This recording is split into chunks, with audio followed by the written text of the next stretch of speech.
All right, today we're diving into a massive paradox, one that sits right at the heart of modern geopolitics, what we're calling the Arab dilemma.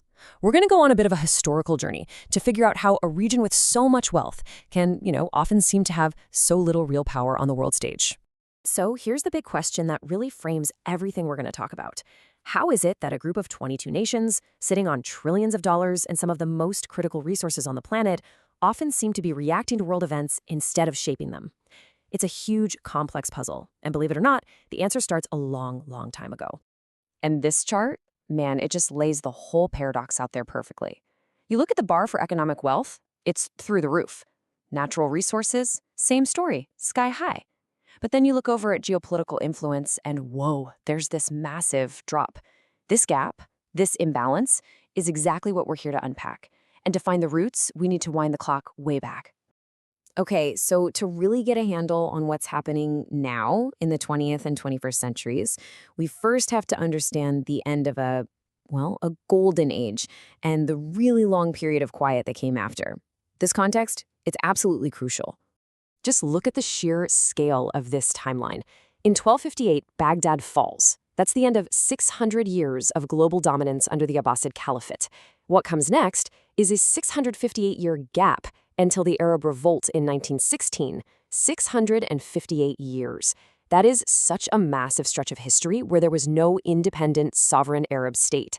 Just let that sink in for a second. For generation after generation, Arabs were living under the rule of others. That's a key piece of the puzzle for everything that comes next. All right, let's fast forward to the early 1900s. The world is descending into the chaos of World War I, and right in the middle of it all, the seeds of the modern Middle East were being planted in this really complex game of promises, secret deals, and betrayals that would literally change the region forever. So at the turn of the century, you've got the Ottoman Empire, which everyone was calling the sick man of Europe. And inside it was a mess. A really powerful new movement called the Young Turks had taken over. Now, these guys were secular nationalists, and their whole deal was Turkism, basically promoting Turkish identity above everything else. Well, that didn't sit too well with the huge numbers of non-Turkish people in the empire, especially the Arabs. And this is where things get really interesting. There's this one event our source material calls the battleship scam. Okay, so first, the Ottomans raised a ton of money from their own people, public donations, to pay Britain to build them two brand new, top-of-the-line warships. But just as World War I kicks off, Winston Churchill, who was in charge of the British Navy, just takes them, seizes the ships they had already paid for. Obviously, the Ottomans were furious. Germany saw its chance, swooped in, and gifted two of its own warships to the Ottomans. And just like that, the deal was done. The Ottomans were pushed right into an alliance with Germany. So, with the Ottomans now at war with them, Britain saw a huge opportunity. They needed to spark a rebellion from inside the empire. And they found their guy in Sharif-Hussein of Mecca, who had his own growing list of problems with the Ottomans. The whole Turkism thing was a big one. Also, there was a new railway being planned that would have seriously undercut his local power. But the final straw, the thing that pushed him over the edge, the Ottomans publicly executed 21 Arab nationalist leaders in Damascus. Sharif Hussein was pretty sure he was going to be next on that list. So, a deal was made. Britain went public with a huge promise to Sharif Hussein.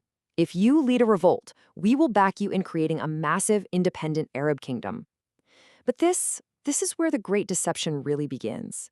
Because while they were making that grand promise in public, Britain was secretly meeting with France to do the exact opposite, to carve up those very same lands for themselves. And that, of course, was the infamous Sykes-Picot Agreement.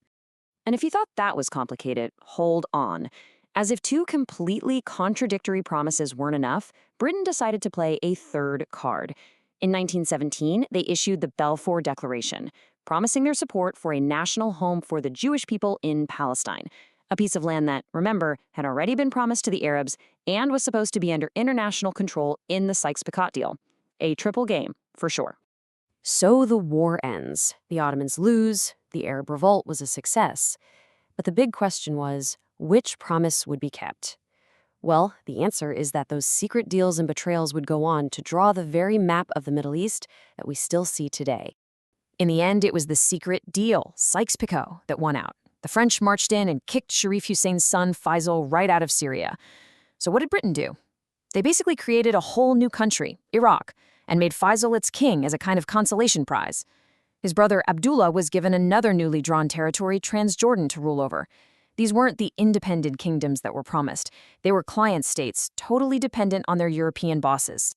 And what about Sharif Hussein, the guy who led the whole revolt? Well, when he refused to play along with this new reality, with Sykes-Picot and the Balfour Declaration, Britain just dropped him. They cut him off and switched their support to another local power player they'd been keeping on the back burner as a kind of strategic asset, Ibn Saud. This table really just sums it all up, doesn't it? You can see how the ruling families that still dominate much of the Middle East were put in place based on their relationship with Britain. You have the Hashemites, who got compensated with thrones for leading the revolt. You have the House of Saud, that backup asset, who was then given the support to take over. And then you have the other Gulf monarchies, who were basically local rulers that traded away real sovereignty in exchange for British protection. So as we look back, a really clear pattern starts to emerge. And to understand the long-term impact of all these decisions, the source material we're working from uses this really powerful metaphor, one that gets right to the very soul of the Arab dilemma. It's called the Faustian bargain. It comes from that old legend about a guy named Faust who sells his soul to the devil just for knowledge and power, and all the good stuff in the world. The argument here is that by accepting these thrones and this protection from colonial powers, some of those early leaders essentially made a similar deal. They traded away true, hard-fought sovereignty for the material perks of power and wealth. And interestingly, there's a spiritual parallel to this political diagnosis. The source material brings up a prophecy that talks about a future state of weakness caused by a condition called wan. And wan is defined as the love of the world and the fear of death, basically prioritizing stuff, wealth, power, security, over higher principles. In a way, it's presented as the internal, moral version of that external political Faustian bargain. And all of that leaves us with a final, pretty heavy question to think about. The choices made 100 years ago, the bargains that were struck for power, for protection, they literally created the world we're living in now. So it's only fair to ask, if history is just a story of these kinds of bargains, what's being put on the table today? And what's being traded in return? Something to think about.